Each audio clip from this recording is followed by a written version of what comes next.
Sabe aquela sensação de olhar para uma pintura e sentir que se podia mesmo entrar nela? Pois é, essa ilusão, que hoje nos parece tão natural, foi na verdade um quebra-cabeças que demorou séculos a resolver. Hoje vamos mergulhar a fundo na arte e na ciência da perspectiva, a técnica que, no fundo, ensinou as telas a mentir de uma forma incrivelmente convincente sobre a profundidade. Para percebermos o quão genial foi a solução, temos de começar por entender o tamanho do problema. E a verdade é que, durante a maior parte da história, o mundo da arte era bastante plano. Reparem só neste contraste. À esquerda, arte egípcia. As figuras estão de perfil, não há sobreposição e o tamanho indica importância, não distância. É uma narrativa simbólica. Agora, à direita, uma igreja renascentista. As colunas recuam, o teto parece altíssimo, sentimos o espaço. A diferença não é só de estilo, é uma autêntica revolução na percepção. Então, o que é que mudou? Esta pergunta, esta simples pergunta, tornou-se a grande obsessão da arte durante séculos. Como é que se consegue capturar a realidade a 3 dimensões numa tela que só tem 2? A resposta, quando finalmente chegou, não foi só uma técnica. Foi uma forma completamente nova de ver o mundo. A grande viragem não veio de uma tinta nova ou de um pincel diferente. Veio de uma metáfora, uma ideia. E se a tela não for uma superfície para decorar, mas sim uma janela transparente para a realidade? A ideia era tão simples quanto brilhante. Imaginem que estamos a olhar por uma janela e a desenhar o contorno de tudo o que vemos diretamente no vidro. A nossa tela passa a ser esse vidro, uma espécie de corte plano entre o nosso olho e o mundo. Esta é a essência da perspectiva linear. E a própria palavra dá-nos uma pista.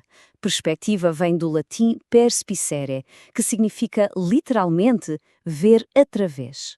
O sistema foi desenhado para fazer exatamente isso, permitir-nos ver através da superfície da imagem, para um mundo ilusório lá dentro. Claro que para esta ilusão funcionar é preciso um sistema. Este diagrama aqui mostra-nos a estrutura básica. Tudo assenta na relação geométrica entre 3 elementos-chave. São eles que formam o que podíamos chamar de triângulo da percepção. No fundo, resume-se a isto. Temos o olho do observador, o objeto que se está a ver e, entre os dois, o plano da imagem, a nossa tal janela.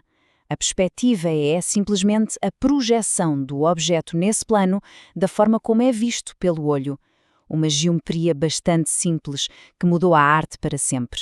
Uma ideia tão poderosa como esta, claro, não surgiu do nada. A sua descoberta foi um dos grandes dramas intelectuais do início do Renascimento, quase como uma corrida para decifrar o código visual da natureza. Foi um caminho longo. Passamos da arte simbólica e plana do Egito pelas tentativas intuitivas dos gregos e romanos, que eram boas, mas inconsistentes, até aos primeiros vislumbros de espaço realista com artistas como Giotto. Mas o momento da viragem em que a intuição se tornou ciência foi na Florença do século XV. E o mérito vai para um arquiteto, Filippo Brunelleschi. A sua obsessão por representar edifícios com precisão levou-o a desenvolver um método matemático super rigoroso para projetar o espaço 3D numa superfície plana. A partir daí, a arte nunca mais foi a mesma. O método dele, que combinava a planta e o alçado de um edifício, permitia que os artistas construíssem a profundidade com uma precisão matemática.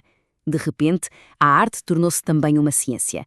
E mestres como Leonardo da Vinci pegaram nessa ciência e levaram-na a níveis de realismo inacreditáveis. Ok, mas na prática, como é que os artistas aplicam estes princípios? Vamos lá abrir a caixa de ferramentas da perspectiva e ver os seus componentes em ação. A base de tudo é a chamada perspectiva cônica. A regra fundamental é muito simples.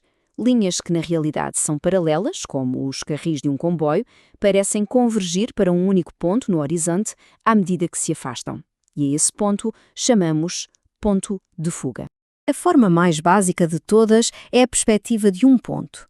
Todas as linhas de profundidade vão dar a um único ponto de fuga. É perfeita para vistas frontais, como quando se olha para o fundo de um corredor ou para uma estrada a perder-se no horizonte.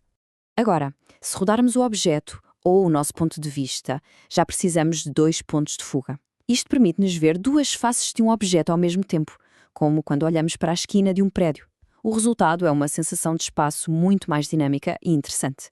E para aquelas vistas mesmo dramáticas, usamos 3 pontos. O terceiro ponto de fuga lida com a convergência vertical e é o que nos dá aquela sensação de vertigem ao olhar para o topo de um arranha-céus ou para baixo de um precipício.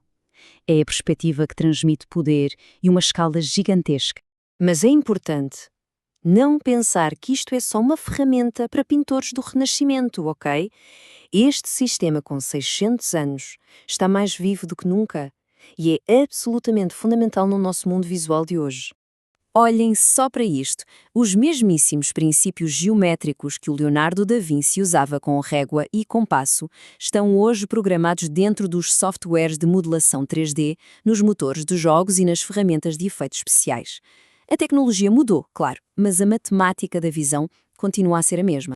Pensemos um pouco a forma como um arquiteto desenha um edifício, como um designer de produto cria um esboço, como um realizador compõe uma cena ou como um programador constrói um mundo de jogo. Tudo, mas tudo, depende da aplicação correta das regras da perspectiva. Ela está por todo o lado a moldar o nosso mundo visual sem que a gente dê por isso. Perceber a perspectiva é quase como aprender a ler a Matrix do nosso mundo visual. De repente, passamos a ver a estrutura invisível que dá profundidade e realismo a tudo, desde um quadro antigo a um videojogo de última geração. É uma linguagem visual que, uma vez aprendida, é impossível de esquecer.